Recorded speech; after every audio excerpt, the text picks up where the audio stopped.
Thank you all for joining us. Today we're going to be talking about work order scheduling in Hexagon EAM. We'll cover some of the setup required and some of the screen options that we have for scheduling and how to use them, as well as some tips and tricks.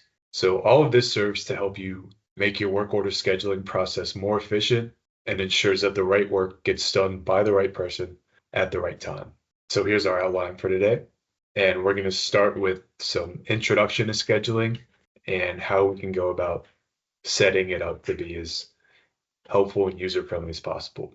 All right, so before we jump into the specifics within Hexagon EAM about scheduling, I wanted to clear up a common misconception that planning and scheduling are the same thing. Although they complement each other and often go hand in hand, they serve two different functions. Planning is deciding what work will be done and how to do it. In EAM specifics, planning can be thought of along the lines of developing and attaching the correct task plan, determining what trade is needed for the work, how many estimated hours and people the work is going to require, and setting up a checklist or text instructions to show the steps required to accomplish the work. Planning can also be thought of as using a material list to pre-plan parts and tools necessary to complete the work, as well as setting up preventive maintenance schedules ahead of time to determine what needs to be done on equipment on a pre-planned basis. Scheduling typically is done secondly after the planning is complete. So whereas planning sets the what and the how, scheduling determines the who and the when. Scheduling is done to assist the right person or people to get the job done and ensures that it gets done at the right time. When planning happens without scheduling, then the work gets done in an untimely manner or it doesn't get done at all.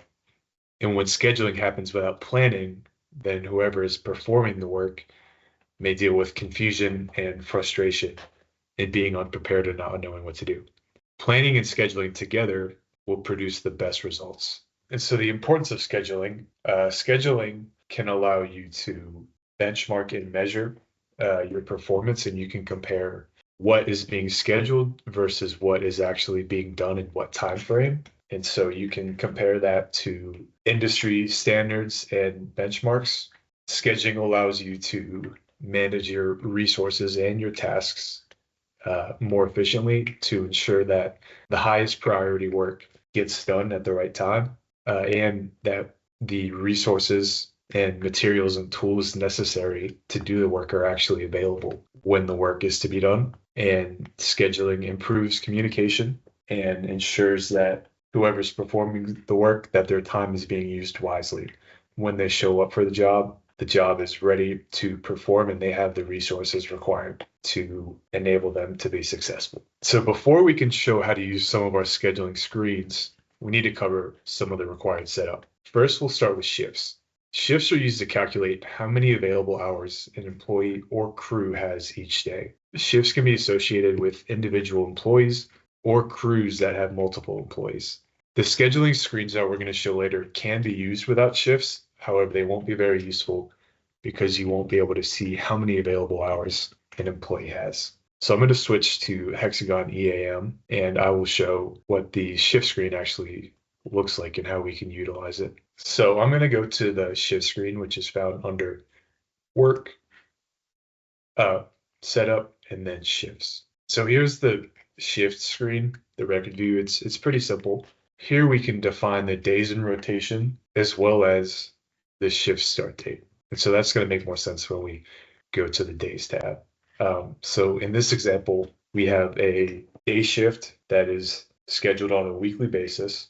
And the shift is going to be 8 hours a day, Monday through Friday, with weekends off. So if I go to the days tab, we have days 1 through 7 listed. So days 1 through 5 represent Monday through Friday, and they each have 8 hours a day in this number of hours field.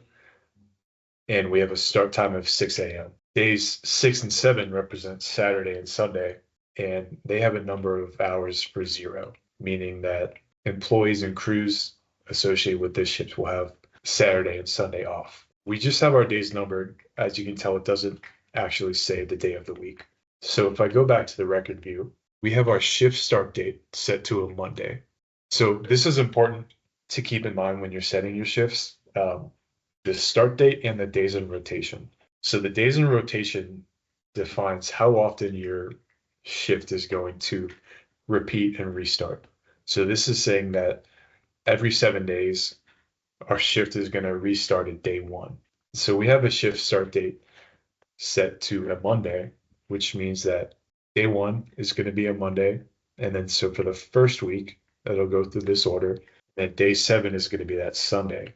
And so once we've gone through 7 days, we have hit our days in rotation on the record view. So we've gone through 7, and then we reset back to day one in terms of availability. And so if we have our shift start date on a Monday, and we have a days in rotation of 7, day one will always be on Monday. So in this second example, we have a swing shift. This has a days in rotation of 6, and the start date is also Monday. If we go to our days tab, the way we have our swing shift set up is that they're going to be working for 3 days, days 1 through 3, and they have 8 hours a day. And then they have the next 3 days off, so days 4, 5, and 6. Now, because this has a days in rotation of 6 and not 7, these days are not always going to correlate to the same. 3 days off, 3 days on. But since it's a days in rotation of 6, every 6th day, we're going to go back to day one. As time goes on, this is going to represent different days of the week, not necessarily the same. So if you want to have a shift that's determined on a Monday through Sunday basis, then you want to set your days in rotation to 7. So the number of hours as well as the days working, that's going to make more sense when we get to the scheduling screens, which are going to display a calendar view of employee availability that we can schedule to. Okay, so I'm going to go back to my day shift. And if we go to the employees tab, this is going to show us all of the employee records that we have that are attached to this shift. And so here we can view who's on the shift, and we can add new employees to the shift as well if we want. I already have my employees set up here, so I'm not going to add any more. But if we wanted to add more, this is where we would do it. And so when you go through, all you do is you attach the employee and you set their start date and end date. So what this date range determines is when that shift's availability will apply for that employee when you're looking at the scheduling screen's calendar view. And so that's going to make more sense once we actually view the calendar view. It's the same thing as attaching a employee, except here we would attach a crew record, which is going to have individual employees listed under the crew record. So now I'm going to show how to create availability exceptions. So if we go to our employee screen, we can set what is called an availability exception. By default, the system isn't going to know when company holidays are or when employees are taking time off for work. So if we were to view their availability when we're looking at the calendar view for the scheduling screen, if they were taking time off that day, we wouldn't have a way of knowing by default. So this is where availability exceptions come in. So if we go to the employee screen, we can set an availability exception to designate that an individual employee or whatever group of employees we determine has time off that day. So if we click on this create group exception button on the employee record view, it will allow us to create an availability exception for either a specific employee or a group of employees.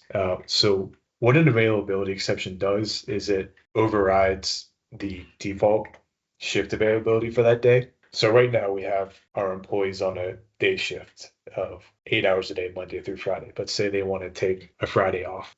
If we don't log that in the system, then the scheduling is not going to know when it calculates availability. So we have the create group exception button on the employee screen. And here we can specify a individual employee, for example, if they were taking paid time off, or we could select either an entire shift, an organization, or just leave it blank and it'll apply for everyone. So for example, if we wanted to give a company holiday off, we could leave these parameters blank and it would apply for every employee in the system. So right now I'm going to add an availability exception for myself, and I will make it on Friday the 18th. So if I just want to do one day, I would specify the start date and the end date of the same.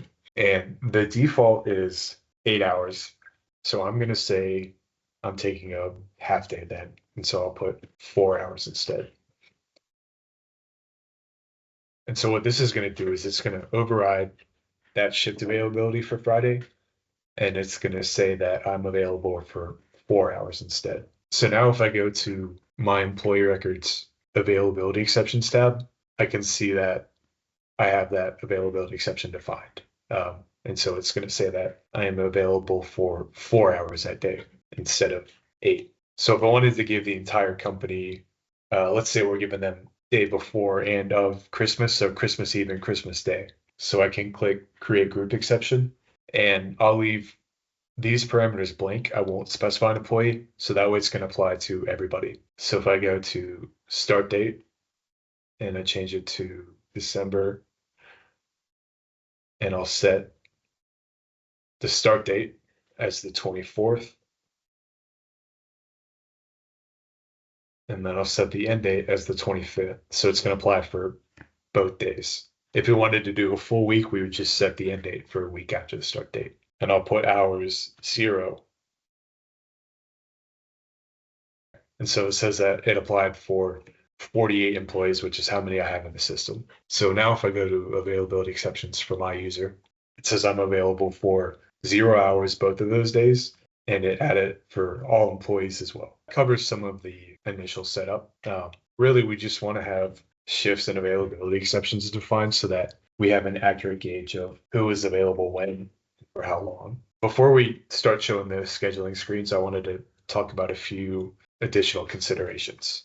Okay, so trades.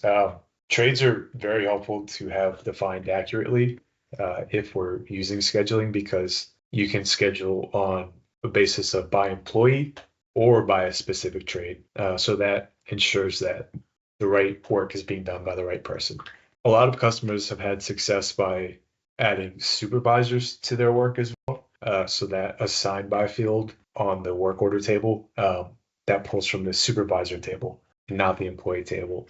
And so that helps ensure that you have a supervisor who's responsible for making sure that the right person below them gets the job done. Just helps provide some accountability to make sure that work orders get completed. And qualifications. So qualifications can be used within EAM alongside scheduling to ensure that qualified personnel handle work that requires qualifications such as a certain certification or protective gear in case of hazards. So there is an install parameter, WO qual, that allows you to enforce that work order activities can only be assigned to qualified personnel if a qualification is assigned with that activity. So the default value for this install parameter is off, but if you turn it on, then you would not be able to schedule to a non-qualified employee. So now we've talked about some of the setup and background work. Now we can actually dig into scheduling within EAM. So we're going to talk about 3 different tabs and screens today, some different options that you can use for scheduling. All right, so we're going to go to our work order screen and our scheduling tab. So work order and schedule labor tab. So this tab allows us to schedule an employee or crew directly to the work order. To schedule, first we would select our activity that we want to schedule for. In case that there's only one activity, it's going to default to that. This work order only has one activity, so we didn't have to select it. But for work orders with multiple activities, you would have to select the specific activity to schedule for. So next we're going to select either the employee or the crew that we want to schedule for. In this case, we're going to do an employee. I'll go ahead and schedule myself. Now we can select a specific date for the work to be scheduled for. So I'll go ahead and say this should be done tomorrow, the 16th. And we can set how many hours we schedule for in cases where maybe it's multiple days worth of work. We could just schedule a portion of the hours. So you can see to the right here how many estimated hours are on the activity. So we're just going to go ahead and schedule for the full 2 estimated hours. And then I'm going to hit submit. We could do the same thing for a crew. We can also schedule multiple employees for the same activity if we want. And the next two scheduling screens I'm going to show that have the calendar view, when you use those to schedule, both of those screens are going to create a record on this schedule labor tab for any work orders that you schedule. So this tab is available in both the EAM offline and DigitalWorks mobile apps. So users can see what has been scheduled to them on mobile. It's important to consider, though, that creating a schedule labor record does not update the assigned to value on the work order record view. Many users have data spies that show them assigned work based off of that assigned to field. So it's important to update your data spies to account for this schedule labor tab if you do plan on using work scheduling. I've seen some customers implement a flex business rule to update the assigned to value on the record view when they use the schedule labor tab, and it's been successful for them. So that's something to consider as well. Now we're going to cover the next scheduling screen. So this one is called the work scheduling screen, and this is found under work order planning, and work order scheduling. All right, and so this screen functions as a similar but more simplified version of the next one we're going to be showing. So this screen provides a calendar view that you can drag and drop work order activities to the calendar to schedule them. This allows us to schedule by employee or by trade. We're going to start by scheduling by employee, and then I'll go over scheduling by trade after that. So the first thing we need to do is select our parameters up here. So first we need to set our organization that we want to schedule for. I have a default organization set, so it's going to default to that. But if we had access to multiple organizations without a default, then we would need to select our organization. For the first example, we're going to be scheduling by employee. If we wanted to schedule by trade, we would select by trade department. We'll cover that after this. And now we're going to select the specific employee we want to schedule for. I'm going to go ahead and use myself in this example. So as you saw before, the calendar was blank until I selected the employee, at which point it turned green. So I was already logged in this morning and I hit calculate availability, which is why it automatically did that. But if we selected an employee and this was empty, we would hit calculate availability to calculate availability for that employee. We could specify for a specific organization or trade. And then the start date and end date, that is going to determine how far into the future we calculate our availability for.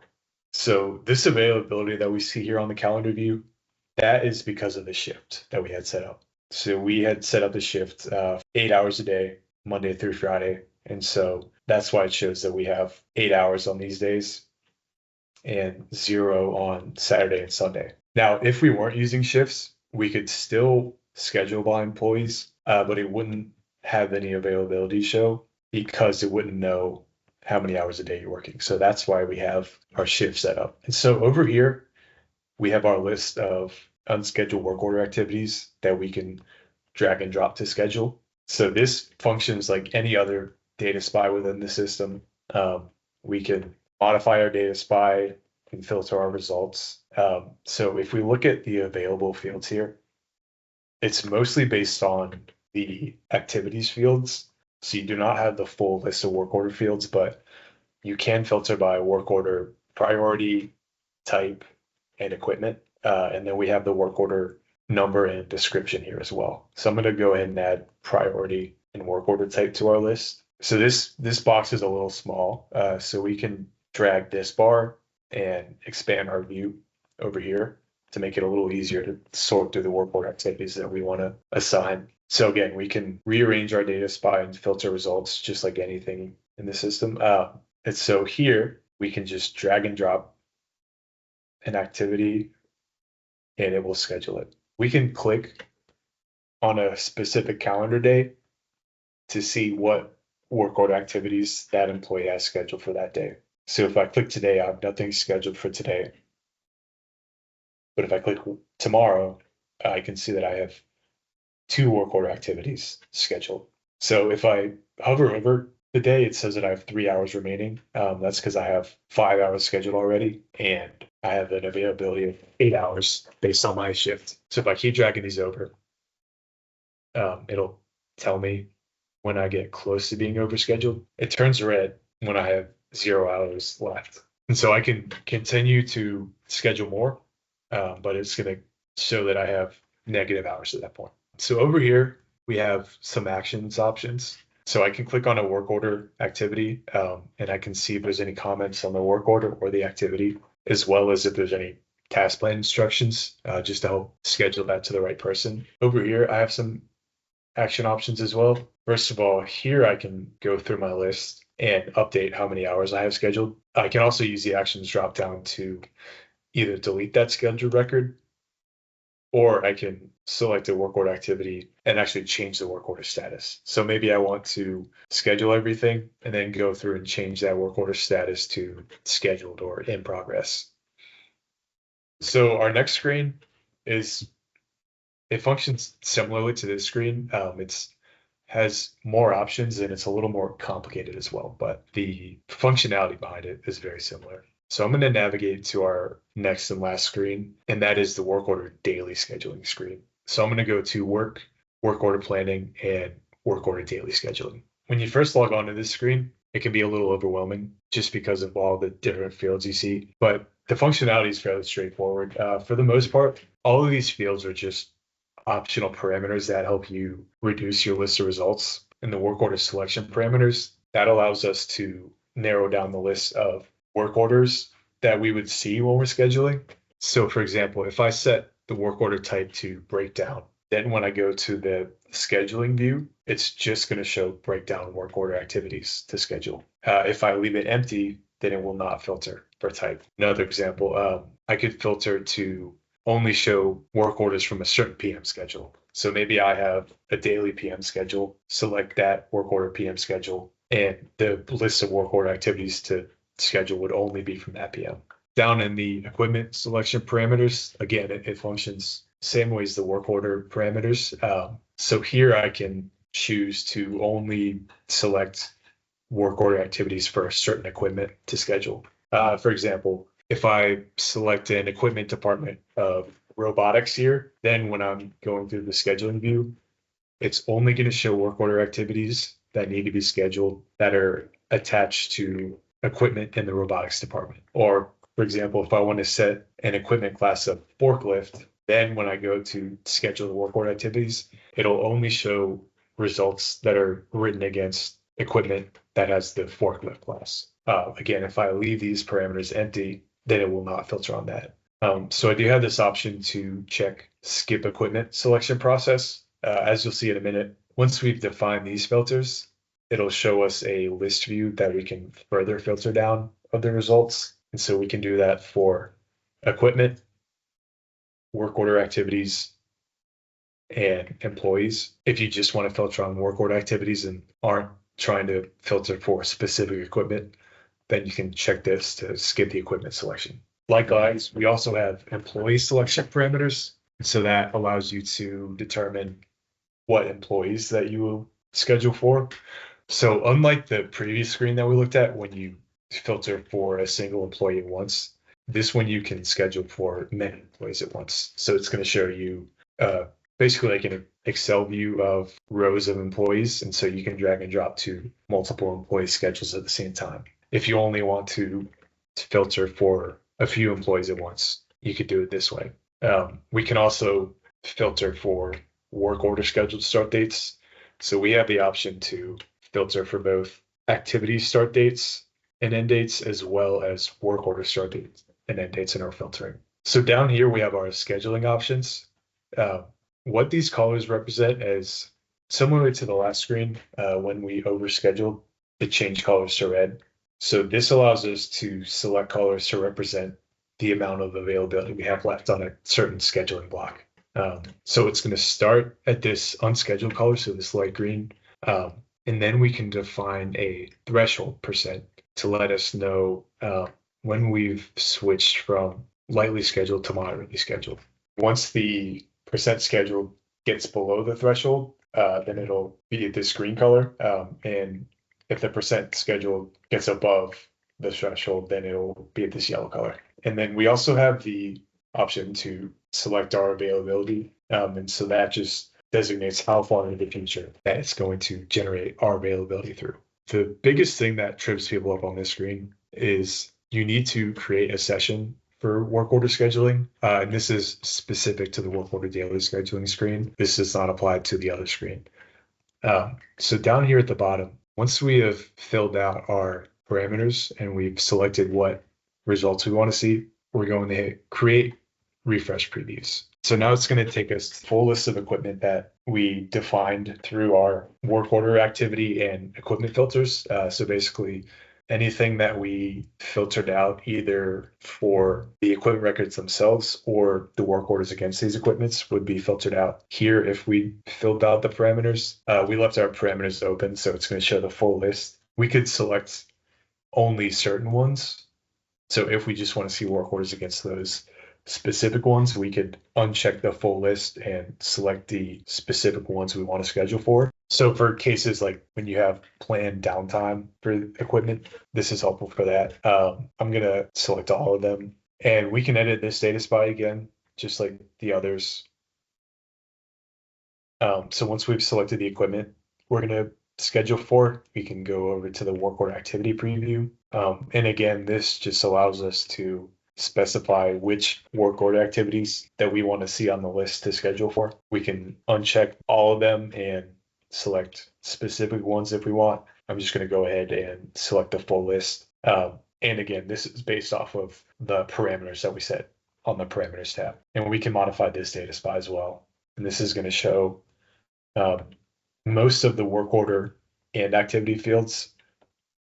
So this one, compared to the regular scheduling screen, this one gives you a little more flexibility if you want to filter off work order specific fields. And then if we go to the employee preview, again, this allows us to select which employees that we want to be able to schedule for. So for this one, I'm going to uncheck the full list, and I'm just going to schedule for employees in my default organization. Okay. And so once we've selected the equipment, work order activity, and employees that we want to view on our scheduling screen, now we can go to the actual daily scheduling tab. When we first switch here, this gives us a warning error that a session has been created and changes to the parameter values and records can no longer be made. So what this is telling us is that work orders and work order activities that were included in the scheduling session, they are locked until we either cancel or complete this scheduling session. So I'm going to hit OK. And if I switch to the work order tab, this is one of the work orders that I have selected in that scheduling session. As you can see, the screen is protected. It's grayed out. I can't make any changes, even though the status is open. So normally I do have permissions to edit this work order, but while it's locked up from the scheduling session, I cannot make any changes. And so that's one of the confusions with this screen. Once you finish going through your scheduling session, that you either complete it if you're happy with the changes or cancel it if you don't want to make them. But until you do one of those two options, then the work orders are going to remain locked and no one will be able to make changes to them. So if I go back to the work order daily scheduling screen, so here's our scheduling tab. So it's a similar functionality to the previous one we covered where you can drag and drop to a calendar view. This one is a little more in depth. So here we have our list of work order activities to schedule, and we can modify this data spy as well. So we can use most of the work order and activity fields here to filter. So we really have a lot of flexibility with narrowing down our results here. So here we have a list of employees, and so that's all the employees that we selected on the parameters and employee preview tab. And so we're not just doing it one employee at a time. We can schedule to as many as we need. Again, it's got that drag and drop functionality.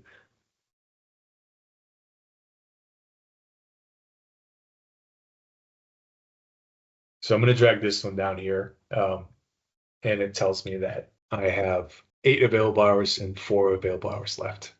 And so it changed to yellow because we hit that 50% threshold that we defined. And so it's going to show that yellow color that we had set. And then if I drag another one over, now we only have 2 hours.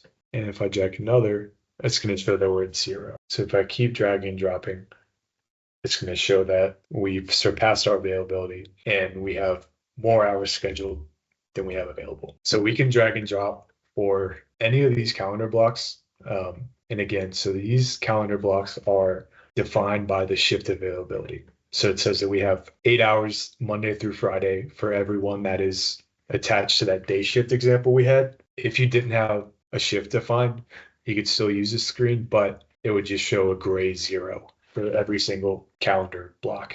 And so this one, we have some more action options compared to the previous screen. So up here, we have some work order options. So if I click this I, it'll give us the work order details. So this is for the specific work order that we have selected here. So if I click info, it'll tell us the work order details.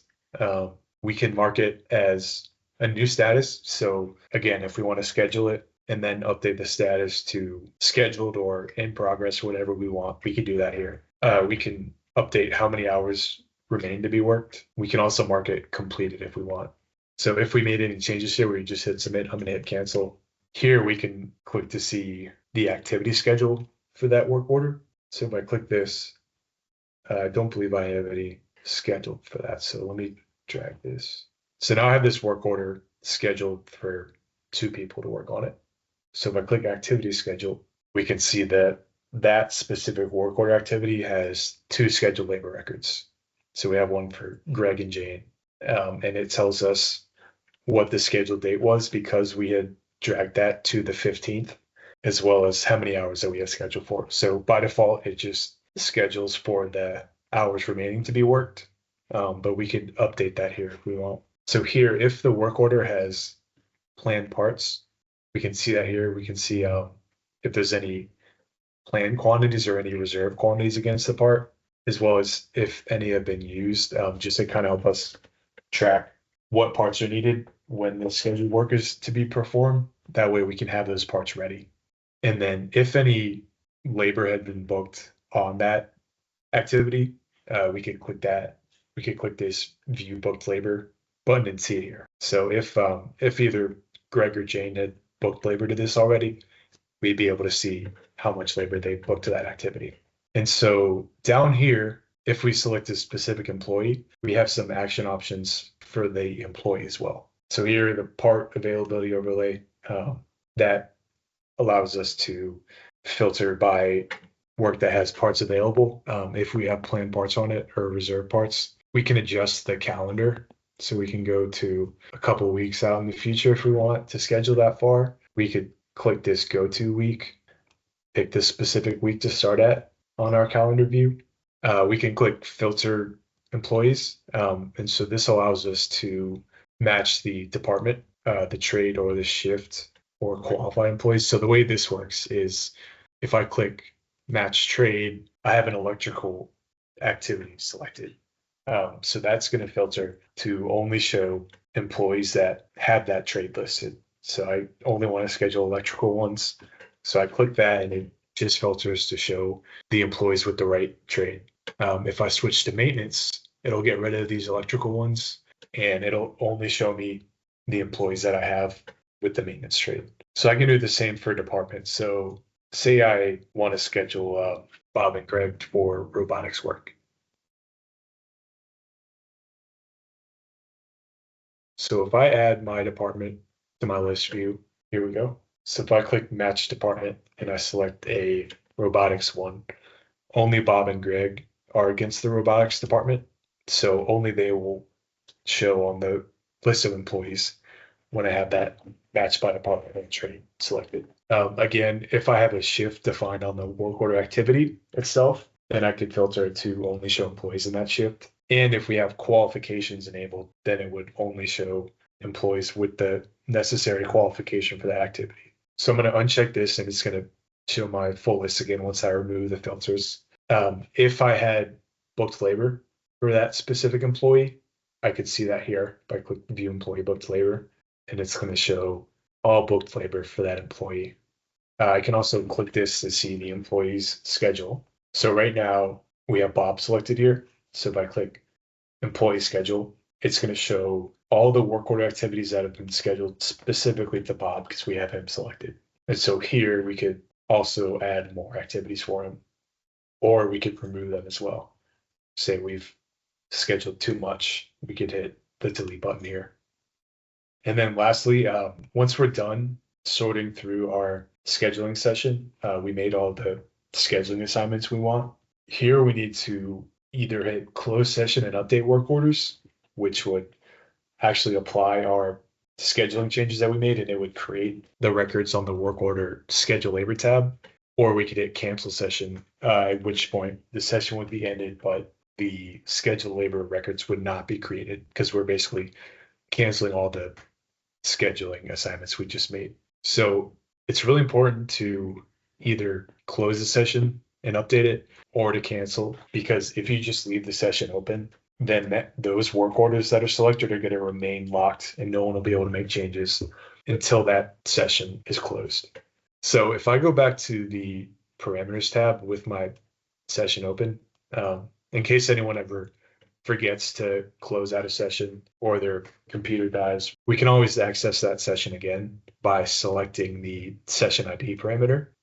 If this daily scheduling started checkbox is checked, that means that the session is active and it has some locked work orders. And so we can always click this and hit cancel session in the bottom. Okay, and so now if we go back to our work order and refresh it, we can make changes again because the scheduling session has been ended. Before we end, just wanted to go over a few helpful tips and considerations again. When you first start your session on the scheduling screen, not the daily scheduling screen, but the work order scheduling screen, you want to make sure that you click calculate availability so that you see that colored overlay of how much availability is left. I'm not going to go into these just for the sake of time, but there are some helpful reports that are included out of the box that assist with scheduling, either helping you identify unscheduled things or just viewing the schedules that you've created. If anyone wants to take a screenshot of that report list, we do have some install parameters that help with scheduling. This one allows you to determine the default generate availability through values. So this is defaulted to 14 days, 2 weeks. So by default, when you go to calculate availability, it's going to ask you a start and end date, and the end date will be 14 days from the start date, unless you change this value. And you can always manually change it each time you go to, but that just sets the default. This scheduled status, this one allows you to set the activities status that it gets updated to when you schedule. By default, the activity status gets set to S for scheduled once you create a scheduled labor record against it. And then work order qualification, this one allows you to enforce work order qualifications. So the default is off, meaning that by default you can schedule employees to work order activities even if they don't have the necessary qualification. If you turn that on, it's going to prevent that and only allow you to schedule labor for employees that have the required qualification.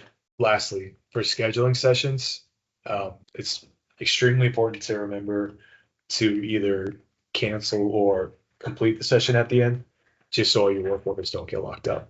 Lastly, I just want to say thank you for joining us, everyone. Oh, and we have our upcoming Streamline conference as well, with upcoming conference discount code. So if you use work order 20, you can get a 20% discount when registering for Streamline. It's going to be an incredible conference on asset management and Hexagon EAM usage that we're hosting in Greenville coming up in February. So everyone get excited and make sure to use that discount code as